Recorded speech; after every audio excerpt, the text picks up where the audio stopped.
We were talking off the air just a minute ago about how this weird sort of thing that happens with conservative politics online and how it kind of stretches through all of society these days. The Max Kellerman clip you played with Bridget Fetisi is what got us going on this, and it's like what an insane thing, right? Like this, obviously he doesn't know anything about these issues. He's half quoting a tweet he probably saw, like his level of understanding. But you see it at ESPN as a really good example in that ESPN has an audience that is made up of roughly 50-50. It's probably a slight lean to the right.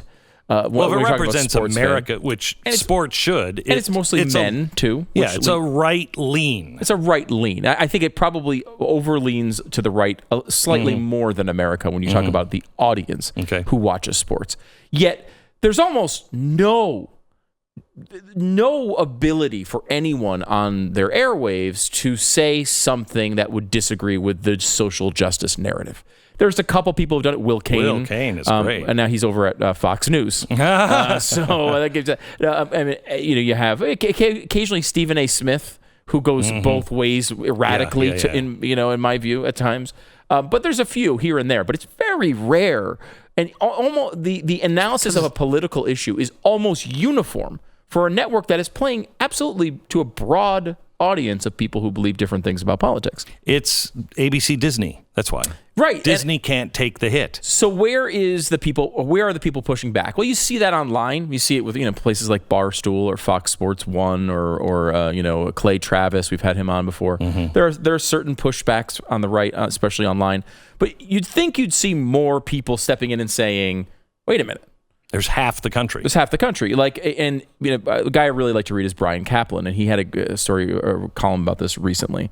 And he's an economist, and he talks about how one of the weaknesses of discrimination is that it creates profit opportunities for others, right? Like the government always likes to take credit. Well, we passed the Civil Rights Act, and we passed this, and we passed that. And it's like, well, when you look at the way the people were moving leading up to those things, you realize that the people lead the politicians, not the other way around. It's always the way these things work.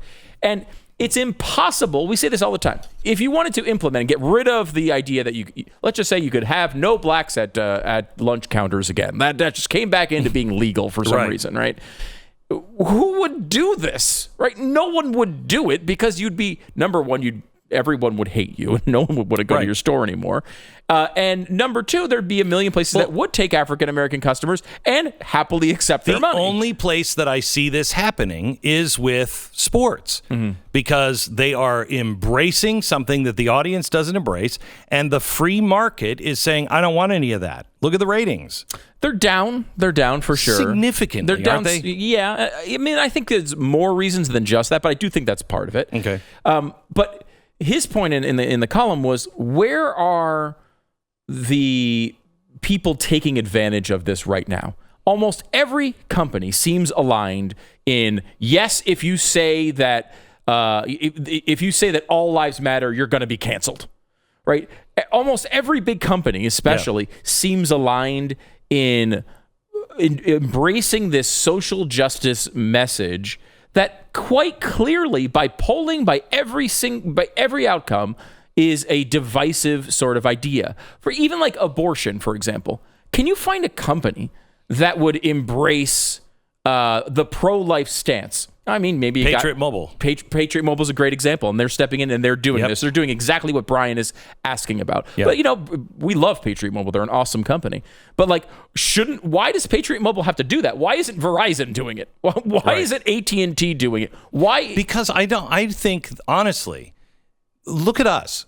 We speak our mind. We don't play the game. We lay our chips and our cards face up on the table so everybody knows exactly who we are.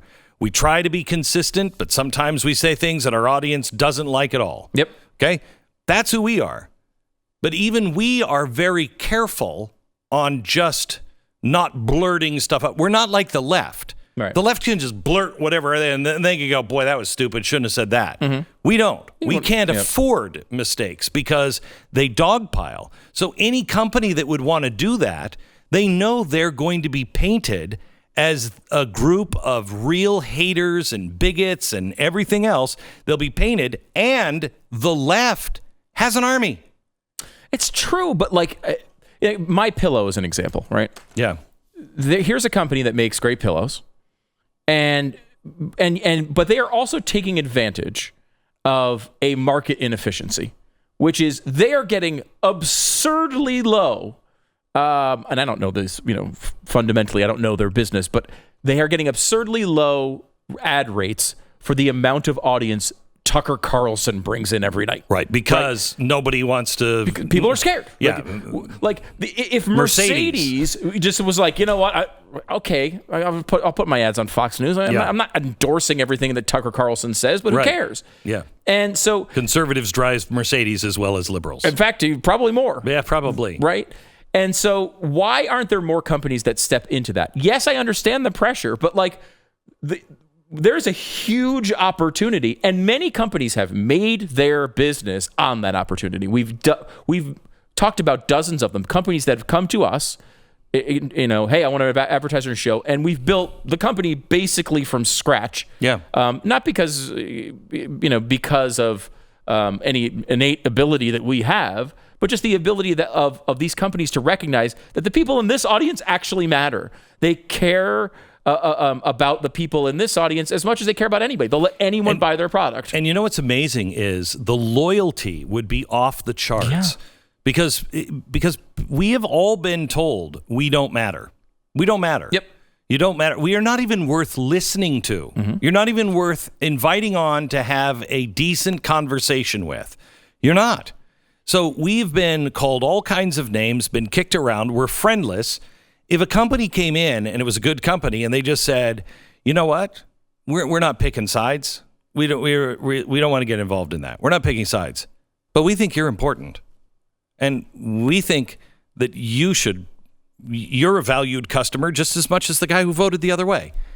I think an audience would eat that up. Yep. And I think some smart companies have done it, right? There's a ton of advertisers on this.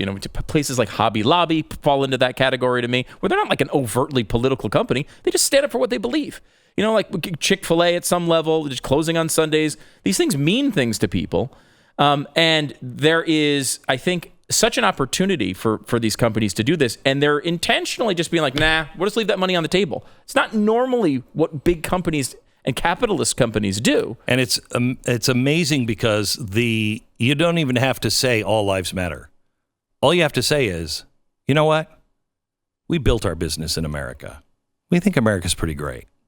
And that's it. Shocking. That's it. That's all you have to say. They were trying to cancel Ruth Bader Ginsburg post-death because she had the gall to say that Colin Kaepernick was dumb. When she was asked about this in 2016 when he was taking a knee, wow, Ruth freaking Bader Ginsburg said it was dumb that he was taking a knee. And now we've moved so far that no one's even able to point out that, guess what? Colin Kaepernick is dumb. We'll do it. In fact, I'd like to do it. I'll do it again. It's great for us. He's dumb. He is He's dumb dumb as a box of rocks. Stupid.